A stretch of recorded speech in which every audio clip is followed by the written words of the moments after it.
Okay. Good afternoon, Facebook friends and family, and thank you for joining us this afternoon. My name is Chris Lambert.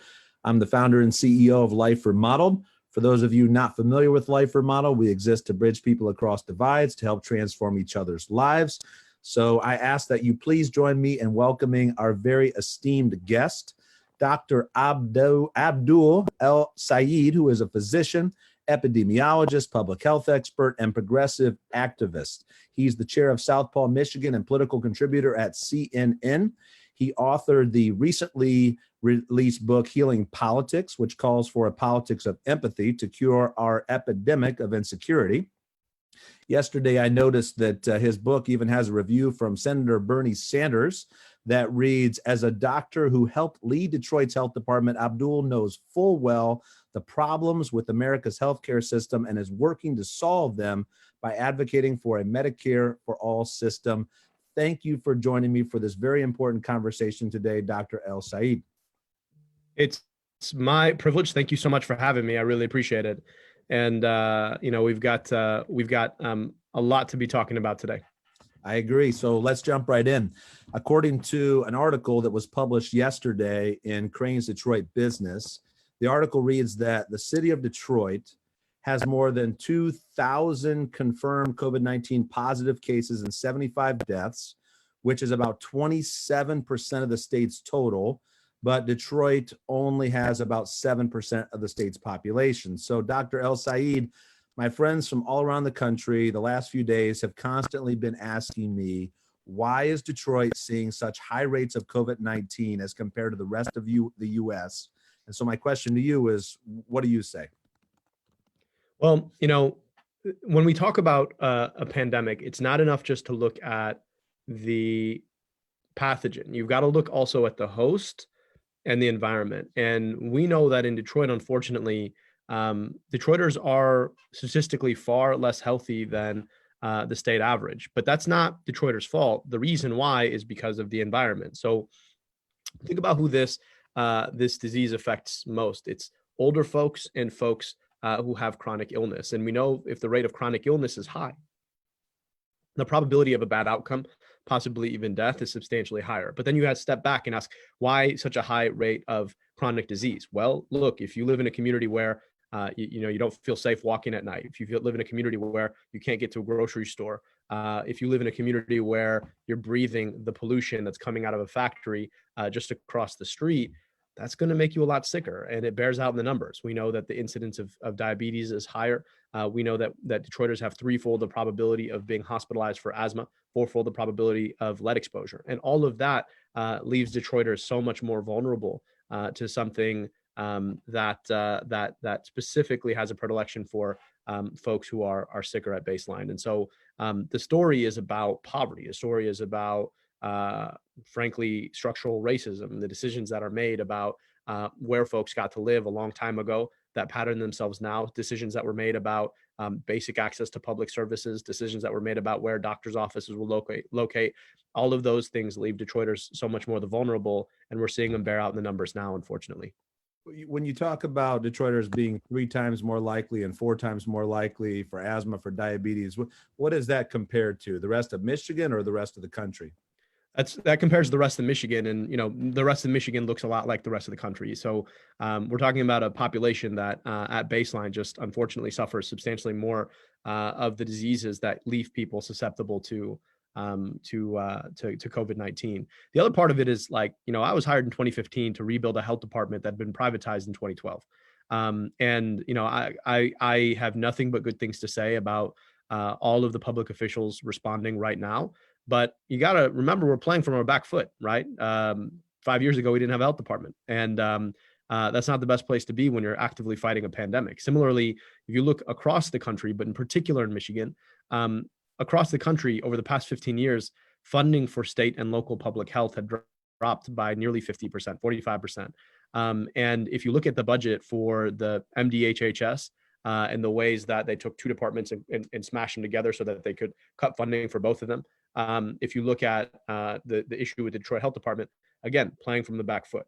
And just to put an exclamation point on it, I want you to think about this. What other city had to, as a function of their COVID response, had to turn water back on because it had been previously turned off, right? Like this is the state of play, unfortunately, in Detroit. So, our folks who are out there on the front lines fighting to respond to this are playing from the back foot, right? You got to make up so much room, right? You can only move forward as fast as that. And so, unfortunately, because of a set of public policy decisions that had been made, because of chronic poverty, because of decisions that were often patterned on race, you see that Detroit is playing from the back foot, and that's leaving people more susceptible. And so, it's a whole confluence of things that come together that have created this circumstance that we're in right now.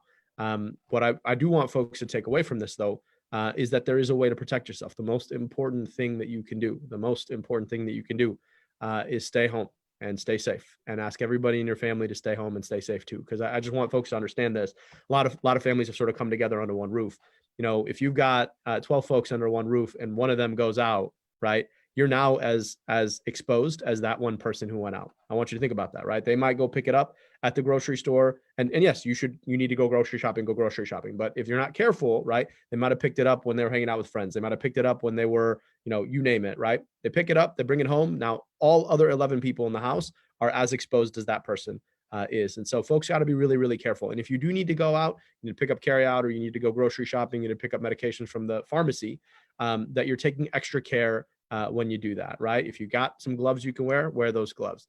If you can take some Clorox wipes and wipe off everything that you touch, you should do that. And make sure that you protect yourself. This is serious. It's real. It's starting to hit our community really hard, and we've got a responsibility to protect ourselves and our families.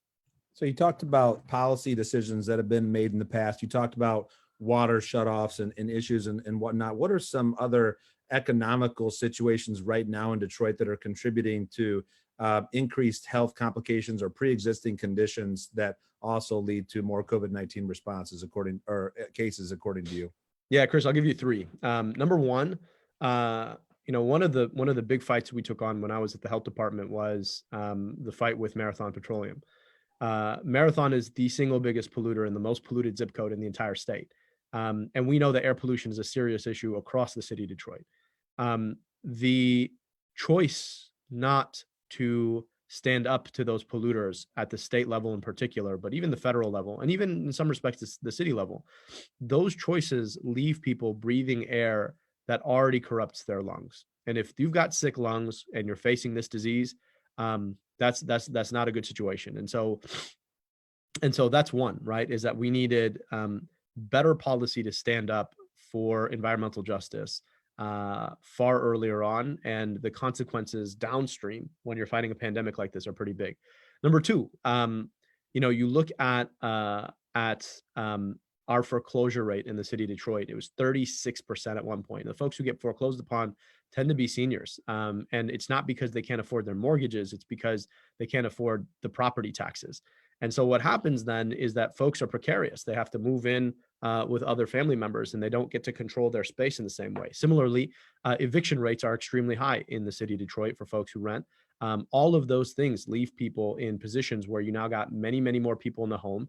And as I told you, everybody's as vulnerable, as exposed as the most exposed person in their house. You got more people, right?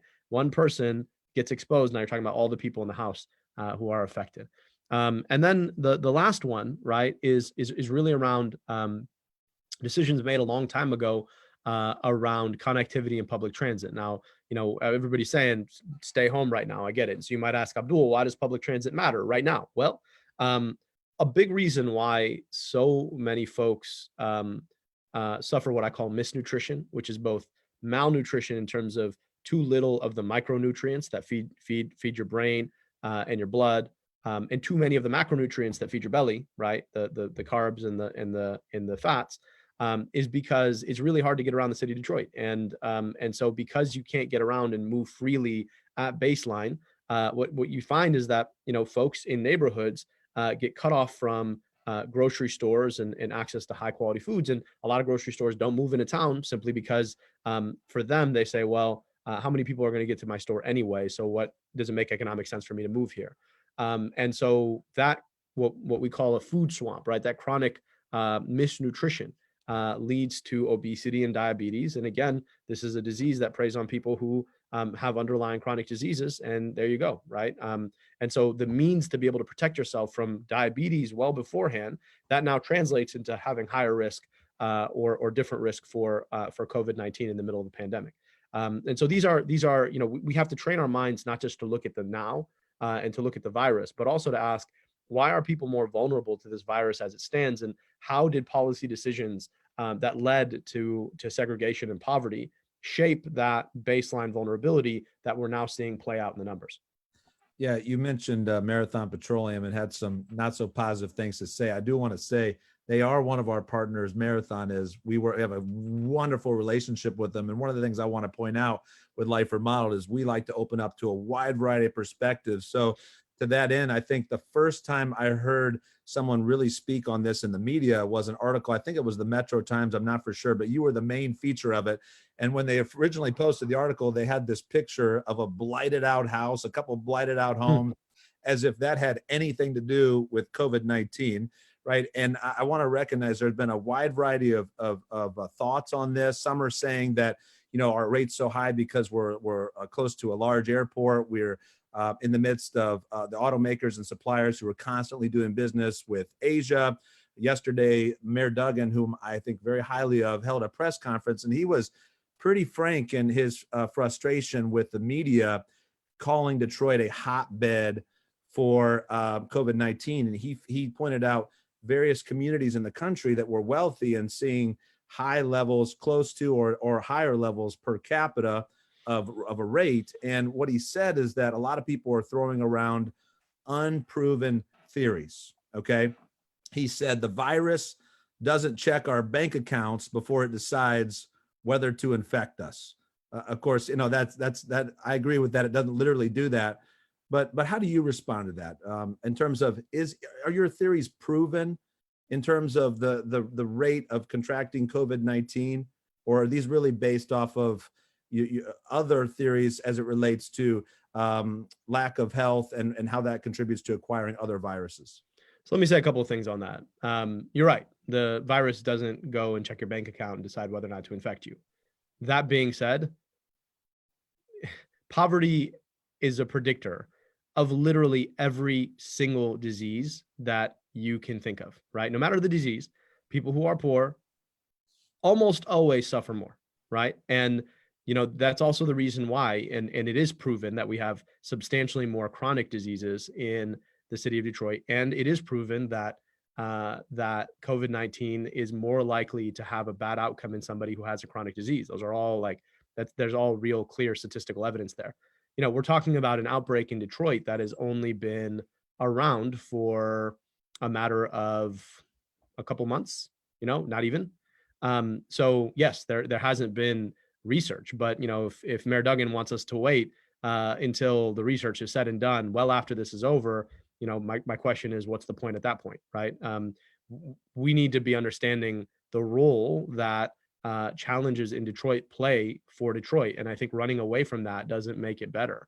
I think being able to address that does, and I think a lot of us for a long time have been saying that, well, if you have a population that has its water shut off on it for years, if you have a population where a third of people who own homes get foreclosed upon because property taxes are too expensive for years, if you have a population where you, up until very recently, allowed an incinerator to literally burn people's garbage from Oakland County into the middle of the city for years, that's going to make people less sick, less healthy. That's just a fact. And the reality of it is that people who have been battered in this way by all of these offending features of a policy landscape, the idea that they're going to suffer more when an infectious disease rolls through town, that to me doesn't seem like I need a peer-reviewed paper, right, published a year from now to tell me that in fact that was true, right?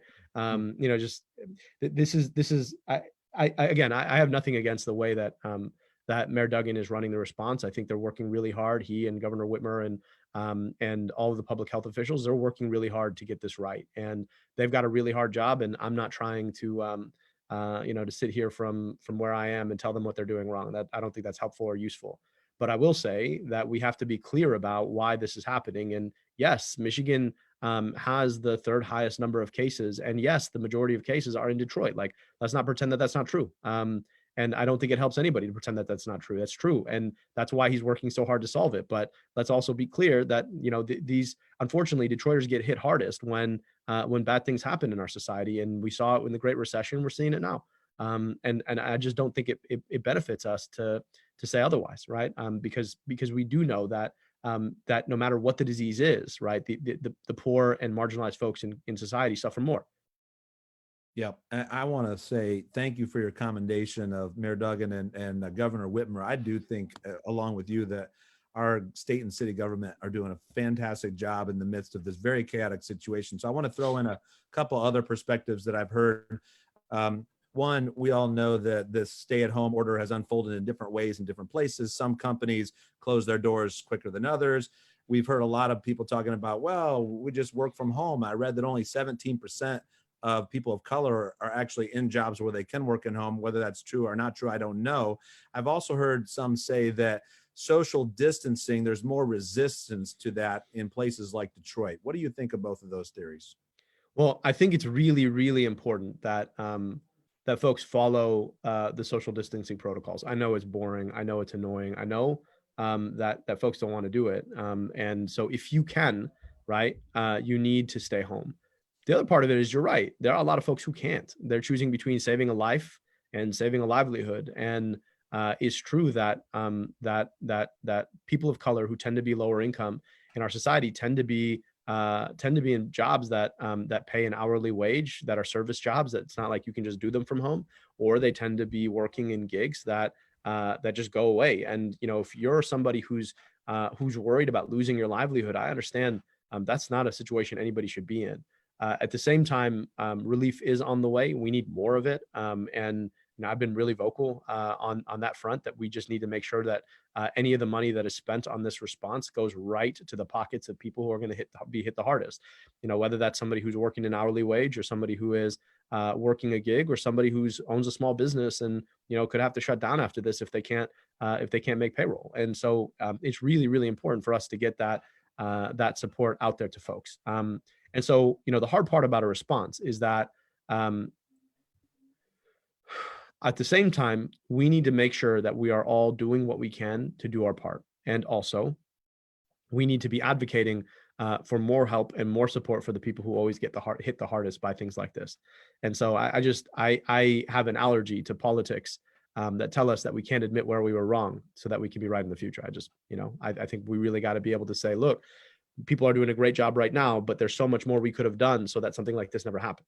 Let's talk about systemic inequality in a minute, but someone asked a question on Facebook. What about healthy people who are dying? And I, unfortunately, can make this very personally. A good friend of mine, Marlo Stoudemire, was 43 years old. You probably knew him, Abdul, and had no underlying health conditions, according to his physician, and hadn't traveled anywhere recently prior to contracting, and he passed away in a very quick period of time. Why is that? Why are some people passing away who don't have underlying health conditions? Yeah, Marlo's an incredible human being, and he's a real loss to all of us and to our city. What I will say is that, this when we talk about people being particularly vulnerable, I want us to make sure we understand a couple of things. A, it doesn't mean that everybody who's really vulnerable will always have a bad outcome. And B, it doesn't mean that people who are not very vulnerable won't have a bad outcome. It just means that on average, when you play the numbers out, most of the time, people who are more vulnerable have worse outcomes, right? But Marlo's a case in point, that young, healthy people can have a very, very serious case of COVID and die, which all goes back to the point that don't assume that because you're young and healthy that you're out of the woods. Don't assume that because it's not you who's in that high risk point that you definitely won't get it, or you definitely won't have a bad outcome from it. And so all of that is to say, we've all got to protect ourselves, and by protecting ourselves, we're protecting each other.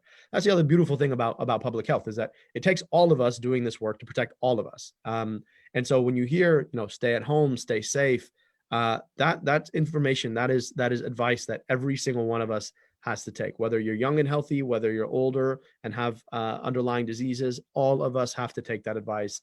all of us have to do that work. And by protecting ourselves, we're protecting each other. I read an article today in the New York Times that said one thing we need to take into consideration too is how much exposure people are getting to the virus, that the amount that they're taking in has a lot to do with how their body responds, which might explain why the doctor in Wuhan, China died at only, it was early 30s, maybe 34. And maybe they were saying that contracting the virus from touching a grocery item maybe isn't as serious as being next to someone and breathing in that virus. Is that true? That's right. So, I mean, what are viruses are tiny little particles, right? And you can count them. I mean, obviously can't see them, but in theory, you could count how many viruses came into your body, right? So I want you to imagine your immune system as sort of like a castle with a big wall, right? If you got a couple of enemies who come to the castle with the big wall, right? You can shoot them down, you can kick them out, you'll be okay. If all of a sudden the whole army comes in, right? Stopping, you may do a lot of damage to the whole army, right? But some of them will get in, right? And if some of them get in, then they have the risk of, going and toppling the king. Let's take this metaphor all the way, right? And so the more of the virus that you're exposed to, the higher the probability that you get really sick. And so, yeah, not every exposure is the same, right? If you have one virion or two virions that you touch, at the grocery store, that's going to be a very different thing than if you're actively living with somebody who's got the virus, right? And so, yeah, not all exposures are created equally, but that is to say that you want to prevent any and all exposure because you actually don't know, right, how many viruses you were exposed to. You just don't, right? And so when we say stay in, it may be that you you were out one day and you had a little bit of exposure here and a little bit of exposure here and a little bit of exposure here. And together those things, they add up, right? Rather than just staying home and reducing the exposure. I second that. Let's all stay home, except for if we're on the front lines or going to the grocery store. All right. Or let's go to the grocery store and have our groceries curbside delivered or delivered if we can, or our medication or so on and so forth. So Dr. El Sayed, I think you and I both agree that the city of Detroit and our surrounding suburbs were already divided long before COVID-19 ever came on the scene, but that we've also made some very real strides over the last several years of working together. So what are some of the steps that you would recommend that we need to take as a region to address opportunity and inequality in structural long-term ways together? Yeah. So number one, unfortunately we had in the past, Oakland County had leadership that thought that the only way that Oakland County could win is by beating up on Detroit.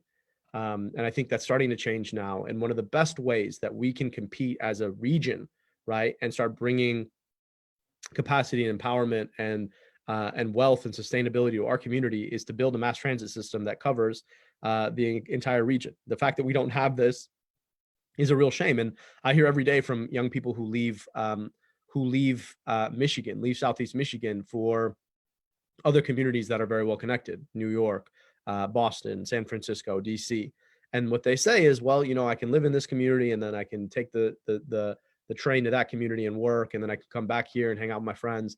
We don't have that here. And if you don't have a car in Michigan, then it's really, really hard for you to get around. And if we were to build a thriving mass transit system that connected the Southeast Michigan region, I think the capacity for us to keep our talent here, attract talent from elsewhere, and to empower people in the lowest income communities in our state, I think would be really, really critical. Your ability to get around in a lot of ways is your ability to get a great job, and it's your ability to go and take advantage of training opportunities, and it's your ability to get resources from a different area. And we don't have that right now because A, we're deeply segregated, and B, we haven't built the means for communicating or moving people between those areas of segregation. So we got to fix that. I don't understand why mass transit was shut down. I mean, unfortunately, I do, and I hate the reasons that it was shut down. And next time we get the opportunity, we got to make it happen. So you've talked about long-term changes that need to happen. I mean, these things are going to take time, right? What is the most important thing people can do right now? You talked about, staying home and the importance of social distancing, but what else would you say to people right now, how they can help or what they can do right now in Detroit to make this better? Yeah. So I would say number one, social distance. I can't repeat that enough. Chris, you've said it. I'm going to say it again. That's number one. Number two, this is a hard moment for folks, and folks are struggling. And, if you've got family members who are seniors and they're challenged in this moment, check up on them, right? Don't go visit, but call and ask if they need anything. And, and if you're going out and getting your groceries, being able to pick it up and then leave it at the stoop for them, that can be really, really helpful. And so check in on your seniors. Number three, I would say that there are a lot of folks who are struggling economically right now. And if you got the means, if you got a job and you're blessed to have means right now, then make sure that you share it, right? So giving to some of these mutual aid societies that are opening up or thinking about potentially joining in, or giving to organizations that are supporting lower income folks who are really struggling right now, or even just paying the folks that you usually pay for services. So, if you've got someone who helps out with some of the chores, or if you got somebody who takes care of your kid, or if you got somebody who who did some odd jobs for you around the house, or mowed your lawn, or shoveled your drive, keep paying them, right? I know that they may not be doing the job that you pay them for, but keep paying them, because those folks are struggling a lot more than you may be. And and if you're someone who knows the bureaucratic system, there's a lot of support that's coming online right now, but a lot of folks don't necessarily have the means to be able to access it. So, being able to fill out unemployment is not something that's always easy for folks who may not have a computer, who may not have internet. And so if you can help somebody with that, and you can offer your services to get somebody's paperwork filled out so the relief comes to them, that's a really, really critical support right now. And that's another way to help. And then the last thing I would say is that there is a balance between honesty and hope. And I think it behooves us to be honest about where we are right now. This is a challenging circumstance. It didn't have to happen. A lot of people are struggling, will struggle, will suffer because of this.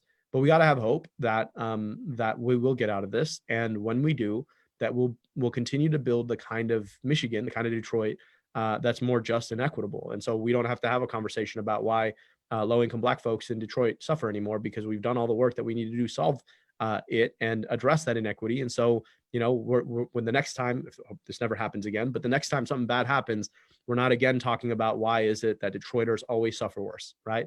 I want to be talking about why Detroit is protected, why Detroit is a good place that you can be, and you can feel like you're not at more risk, because that's the conversation we all want to get to. That's a conversation we all want to have. And so it's that mix between honesty of saying, look, we're not there yet, but hope that we can get there, and a willingness to do the work to get there for the future. Okay, I want you to predict the future for me a little bit. What's going to happen in the next 2 weeks, the next 2 months, the rest of 2020? How are we going to get Detroiters back to work after something like this? And what are some of the long-term negative impacts? What are some of the long-term negative results we could see from this pandemic even after 2020? Yeah. So, for the next 2 to 4 to even 6 weeks, it's not going to be good news. We're going to keep hearing worse and worse news. This is just how these epidemics unfold. And I know that's hard to hear for a lot of people, but I just want to be honest with you. I can't do anything else. I think we're going to start seeing the worst of it have passed probably around mid-May.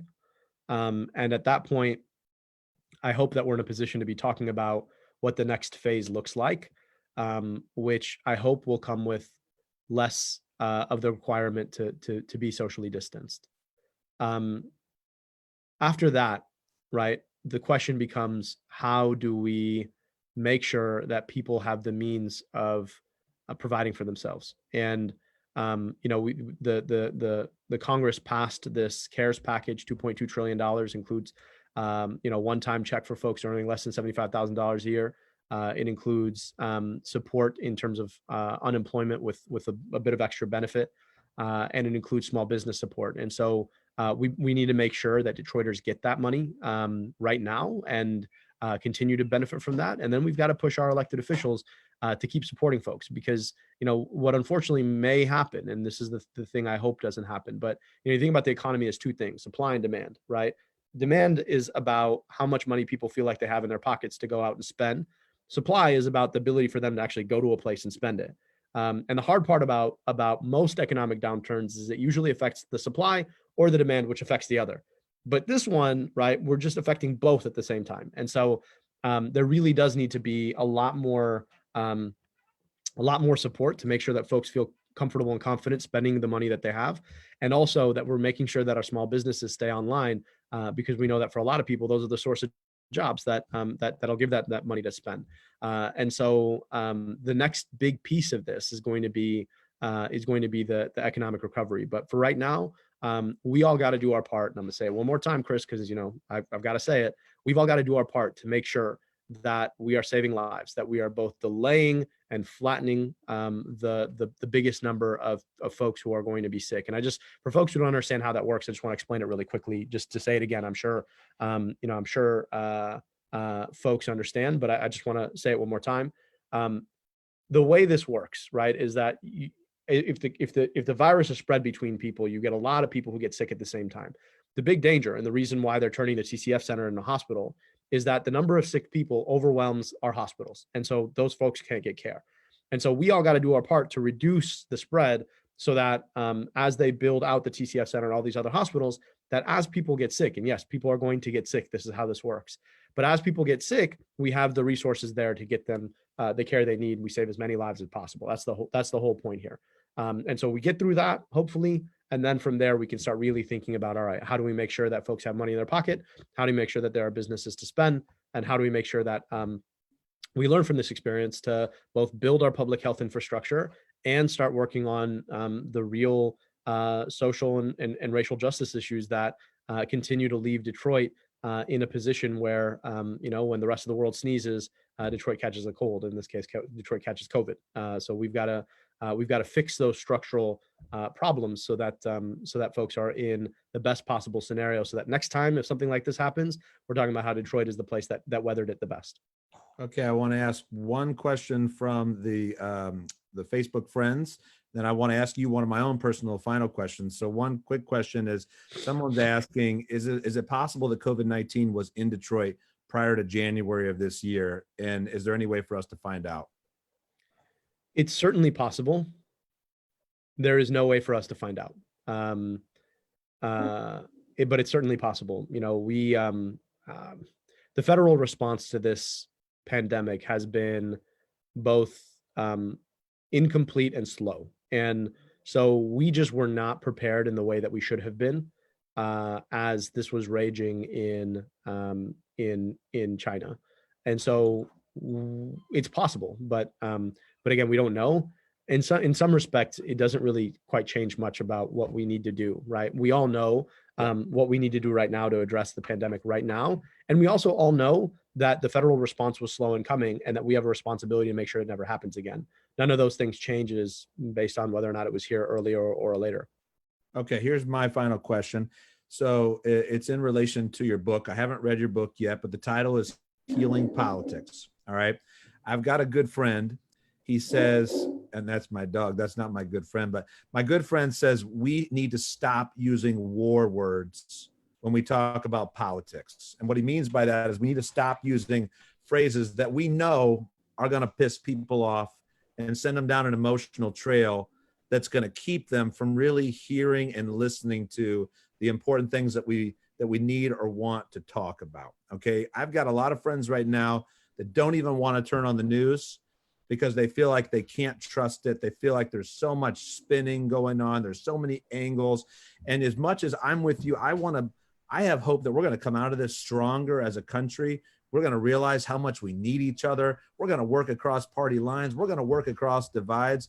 But then I'm reminded we're about to go into the most divisive act that we can possibly go into in November, and that's another election, right? Which I'm concerned is going to tear us apart no matter who wins, right? And we all have our thoughts and our opinions, but how do we heal this country politically?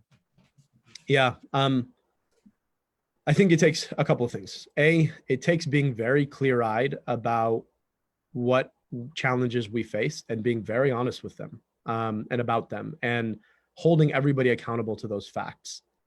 The second part, though, and this is the part of my book that I hope resonates, is that I'm talking about an idea of an empathy politics. And what does that mean? It means that a lot of people are struggling, and what people in power who use their power to make themselves a lot of money, right? And which is what unfortunately is happening in a lot of our systems, whether it's the healthcare system or in the economic system. You see more and more inequality. They use that pain to point at the other and say that person's the reason why you're in pain. And I went to medical school. I don't practice medicine, but I went to medical school, and I learned in medical school, I think a skill that has been really important for me is how to both listen to and speak to people who are in pain. And I think when you sit with somebody and you don't point back at them and you say, well, you did this, right? As we always do, turn it into us versus them. Instead, you ask, why are you hurting? And why are you saying what you're saying? And if you could do that, I think there's a lot more that we can do to come together to fix these systems so that they truly do deliver what it is we rely on them to deliver, rather than getting caught into the us versus them dichotomy that so many people who rely on that to make a buck have sort of taught us to think through. And so it's both appreciating that things are really painful for a lot of people. People don't have healthcare. People worry about how they're going to keep a roof over their head. People worried about whether or not they're going to be able to keep their job. And we see that, very starkly in the middle of this pandemic. But also asking, all right, so how do we fix it? And how is this systems failure affecting all of us? And how do I get past this script that we keep following, where it's us versus them, and ask, how do we all come together around fixing these problems that we face? And I think that's the responsibility. And I hope I was able to articulate it in the book. Well, it sounds like a book worth reading. Now, thank you for that. Thank you for your time. Thank you for your expertise. Thank you, everybody out there who's listening, who's putting into practice social distancing, who's doing the best we can to solve this together. We're in it together. We're going to come out of it together. God bless you guys, and stay safe. All right. Chris, thank you so much.